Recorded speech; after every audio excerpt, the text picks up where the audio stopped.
This is India's #1 news network, and you're watching News 9. English news as it should be.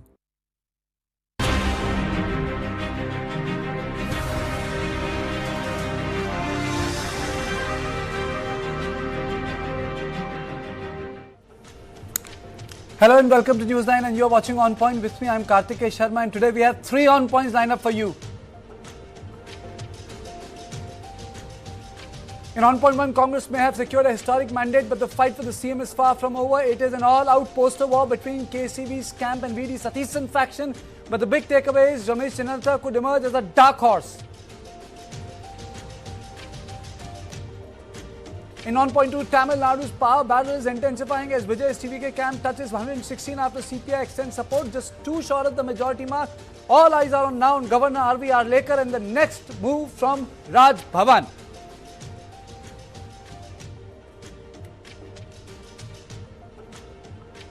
In On Point 3, Congress MP from Tamil Nadu, Manikam Tagore, speaks to me exclusively on multiple fronts, but the focus remains on the delay in Tamil Nadu and post-poll dilemma in Kerala on who will be the next CM.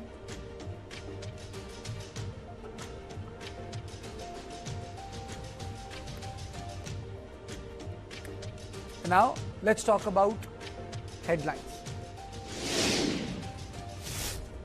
Subhendu Adhikari to be the next Chief Minister of Bengal, swearing in ceremony at 11 a.m. on May 9th.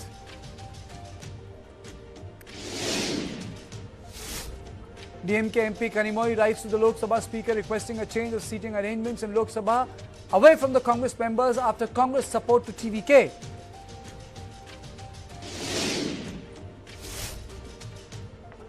N. Rangaswamy re-elected as NDA's legislature party leader in Puducherry, elected as deputy leader of NDA Legislative Party in Puducherry.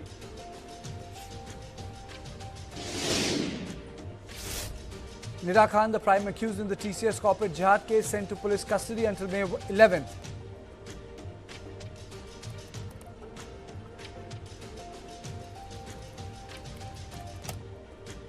Now, let's talk about the big story. It's Congress versus Congress in Kerala. The Congress may have scripted a historic comeback in the state, but the celebrations have quickly descended into a full-blown internal battle over the Chief Minister's chair. What began as quiet lobbying behind closed doors has now exploded into an open poster war between the rival camps backing VD Satheesan and KC Venugopal. Posters attacking KCV surface across Vandoor, triggering fresh controversy inside the UDF just as the alliance prepares to form the next government. The situation escalated further after reports emerged that the Satheesan conveyed to the High Command that he would not join the ministry if denied the top post. Supporters from both camps have now hit the streets. Allies are weighing in, and the Congress High Command is under pressure to prevent the landslide mandate from being overshadowed by an ugly leadership battle. And most importantly, I tell you how this factional war is boosting the chance of the third runner-up, Ramesh Chennithala. The first sign of trouble inside the Congress camp emerged from Vandoor, where the provocative posters targeting KC Venugopal and MLA AP Anil Kumar appeared in several locations. The posters carried sharp political messaging and openly hinted at growing friction between the Congress and its ally IUML. One of the posters warned that provoking the league through certain Congress leaders would lead to political backlash on ground. As controversy intensified, rival camp backing VD Satheesan and KC Venugopal launched parallel campaigns demanding the leaders be elevated as Chief Minister. What was expected to be a smooth transition to power has now turned into a visible battle for supremacy within the UDF. The Indian Union Muslim League, the Congress party's most important ally in Kerala, has also entered the conversation in a significant way. Sources indicate that IUML has conveyed its preference for VD Satheesan as the next Chief Minister. The argument for the League is clear. The state should have a sitting MLA as Chief Minister to avoid the need for a bypoll later. With 22 MLAs and alliance and considerable influence within the UDF, the IUML's stand carries weight. The development have also revived the larger debate over whether the final decision will reflect Kerala unit's preference or Delhi High Command's calculation. At the heart of the battle are 3 powerful leaders. Leader of opposition VD Satheesan, senior AIC's leader KC Venugopal, and veteran Ramesh Chennithala. Sources claim nearly 43 out of 63 Congress MLAs have backed KC Venugopal, while Satheesan continues to enjoy strong support from the section of the state leadership and IUML. Meanwhile, Ramesh Chennithala remains an experienced consensus contender in the background. The Congress Legislature Party has now passed the customary one-line resolution authorizing the High Command to pick the CLP leader, effectively placing the final decision in Delhi's hands.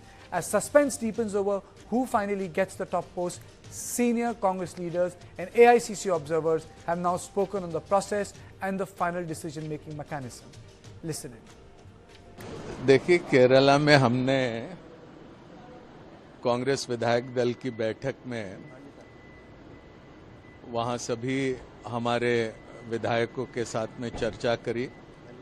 Congress के विधायकों ने एक प्रस्ताव मंजूर किया जिसके ज़रिए माननीय कांग्रेस को उन्होंने विधायक दल के नेता का चयन करने को अधिकृत किया है। हम हमारे नेतृत्व को एक विस्तृत रिपोर्ट सबमिट करेंगे और उसके बाद में ये प्रक्रिया आगे बढ़ेगी। See, they will submit their report on today itself. Tomorrow, the decision will be taken by High Command with the consultation of senior leaders from Kerala. Mr.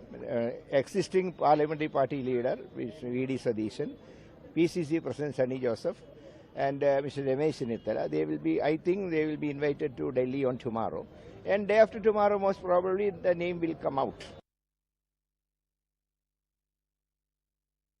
The Congress has undoubtedly achieved a historic political comeback in Kerala, ending the left's hope of a third straight term and returning the UDF to power after a decade. But even before the new government takes oath, the party finds itself battling internal divisions over leadership and control. Poster pressure tactics, lobbying and public messaging have now exposed the intense contest unfolding behind the scenes between the camps of V.D. Satheesan and K.C. Venugopal. And as both sides continue to flex their political strength, the prolonged tug-of-war is quietly creating space for veteran leader Ramesh Chennithala to emerge as a possible compromise candidate. The challenge before the Congress High Command is no longer just choosing a CM. It is about preventing a factional warfare from overshadowing a historic mandate before the government even begins its tenure. On this issue, I am joined by Rajendran, senior journalist, Nirmal Ibrahim, political analyst, and Mithun Vijay Kumar. I thank all of you for joining me. Let me straight away go to Nirmal Ibrahim first. Nirmal, what is happening in Kerala? I mean, just sweet victory, and even before the person can walk into the Mantralaya, the faction fight is like for everyone to see. Yeah, I mean, it's that's what you'd expect, right? What do you expect from a Rajamouli movie? You expect revenge, rebirth, reincarnation, all of that. What do you expect from Congress? This is what you expect, drama. But I think ultimately, for me, as I've mentioned before, to me, in my mind, V.D. Satheesan is a deserving leader, without a doubt. And I don't think the MLAs who have voted for K.C. Venugopal have voted because they think he's going to rebuild Kerala or he's the perfect pick. They're just doing it out of fear and ambition. Simple as that. Because when, as much as I'd like to say there is a high command for Congress, he is the high command. K.C. Venugopal is the high command. So that's what they're fearful of or either ambitious of, siding with him. So that's the reason that I think people, the MLAs have sided with K.C. Venugopal. But when it comes to people, I'm reminded of 2006 when the LDF went through a similar phase. That was before the elections, March of 2006, when V.S. Achyutanandan was not given a seat. And people took it to the streets with slogans and posters in high numbers across Kerala, and Politburo, which is essentially the high command of the left, decided to give him a seat, to field him. The result, 98-seat victory for the LDF. This time, though, luckily for UDF, they have already won the election.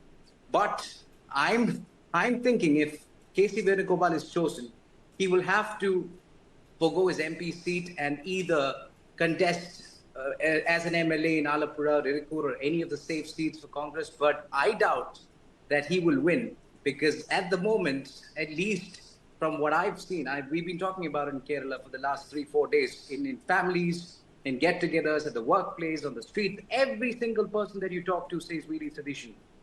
I haven't found a single person other than a party worker who says the name K.C. Venugopal. So I don't know if he will win if there's a by-election. Okay, let me go to Mr. Rajendran. Mr. Rajendran, your opening comments, sir? Okay, Karthike, one thing, as a political science student and as a journalist, I welcome whatever conflict is happening in any political party for a better leadership to emerge out of it. It is dangerous when there is no conflict, there is no debate, and there is no discussion, and somebody is put on the chair. So it's a healthy thing for the democracy. I would put it in that way. Any party. A second point, I agree with Nirmal as far as Satheesan's contention for the CM's post is concerned. I mean, my inputs also indicate that he is the most favored choice. But be ready for Karthikeya for some surprise, because the infighting within the UDF is clearly visible, as you have also shown. And also at the ground level, there are so many permutations and combinations which have to be done by the people sitting in Delhi before they take a decision. Karthikeya. Okay. Mithun, Vijay Kumar, sir, your opening comments? See, first of all, Karthikeya, I heard the previous panelists say that, there has to be a healthy competition, otherwise it's very scary. But let's be very logically honest. There is a thin line between healthy competition and organizational chaos. And what we are seeing in Kerala right now within the Congress party is nothing but an organizational chaos. See, I'm not a Congress supporter, but let's be very logical in this. For 10 years, the LDF operated as a highly centralized one-man show under Pinarayi Vijayan. And it was V.D. Satheesan who spent the last 5 years as the only credible counter voice, building a detailed case against the LDF's handling of the massive debt in the state, youth unemployment, scams, and many other issues. So purely from a logical standpoint, he's the only leader with a, ready-to-use policy framework. And furthermore, the UDF's alliance partners like the IUML, they back Satheesan because they prefer a local chief minister they can influence and access easily rather than a high command appointee whose primary loyalty is to the high command, or he himself is the high command, like Nirmal said. So let's understand here, Satheesan represents the state first model of the Congress, and I don't even understand why do they have this kind of a competition going on right now. And the reason these MLAs are reportedly leaning towards KC Venugopal is a textbook example of political self-preservation over public mandate. And these MLAs are not voting on who is a better administrator. They are voting on who is a better power broker within AICC, and KC controls the keys to the kingdom in Delhi. So for a standard MLA in Kerala, having a chief minister who is the high command's favorite or the high command itself means better access to the so-called high command, and that's what they're voting for. And there is a cost of election, like Nirmal said. There is a democratic process, and that the cost of a by-election is not a small price. But there's Mithun, there's also another thing on which I'll get all of you. Nirmal, it is one thing to have a dissent. It is one thing to have factions. Congress party always had factions. So that's not an issue. In Kerala, Congress is full of factions. Is one characteristic of the Kerala Congress. But there is a larger issue. One, all three of them belong to one community. That's the complication number one. The second complication which people are not talking about is that Congress repeatedly is failing to push those people who have worked for the organization and delivered the result. They did not make Sachin Pilot Chief Minister of Rajasthan. He was the PCC chief for 5 years. Jyotiraditya Scindia was denied that position. DK was the one who worked at the PCC level, but Siddaramaiah went on to become the chief minister.